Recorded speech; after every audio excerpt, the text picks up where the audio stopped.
Hello, আসসালামু আলাইকুম সুপ্রিয় শিক্ষার্থীরা। প্রতিদিনের ক্লাসের ধারাবাহিকতায় আজকে আমরা কথা বলবো ছিটমহল নিয়ে।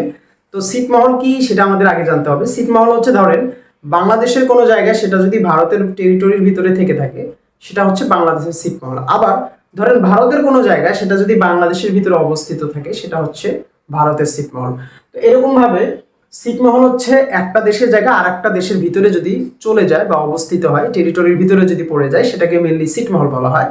তো এরকম ছিটমহল ভারতের সাথে আমাদের 111টি রয়েছে। তো এটা মূলত ছিটমহল বিনিময় কার্যকর হয় 1 আগস্ট 2015 সালে। এবং যেটা হয় যে বাংলাদেশের অভ্যন্তরে ভারতের 111টি ছিটমহল থেকে যায়। তো এই 111টি ছিটমহল বিভিন্ন জেলায় অবস্থিত। আমাদের এই জেলাগুলো একটু মনে রাখতে হবে পরীক্ষার জন্য। এই জেলাগুলো অনেকের মনে থাকে না। তো জেলাগুলো কিভাবে মনে রাখতে পারবেন সেজন্য আমরা একটি টেকনিক অবলম্বন করতে পারি। সেটা হচ্ছে কোন কোন জেলায় অবস্থিত তা আমরা টেকনিকে দেখে নিতে পারি। সেটা হচ্ছে ছিটমহলের জেলা মনে রাখার কৌশল। আপনারা নীলা কবিতা পড়ে এটা দিয়ে আপনারা ছিটমহল মনে রাখতে পারেন যে কোন কোন জেলায় মেনলি অবস্থিত।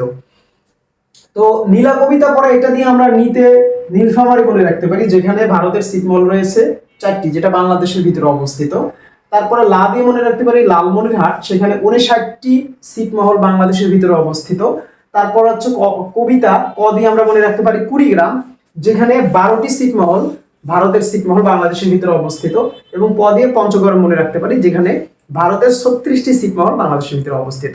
তো ভর্তি পরীক্ষার জন্য বা চাকরির পরীক্ষার জন্য ছিটমহল থেকে পড়া কিন্তু খুবই গুরুত্বপূর্ণ। আপনারা বই থেকে আরো একটু ডিটেলসে পড়ে নেবেন, যাতে আপনার পরীক্ষার সময় এটাকে আপনার আপনার হেল্পফুল হয় এবং আপনি সহজে অ্যান্সার করতে পারেন।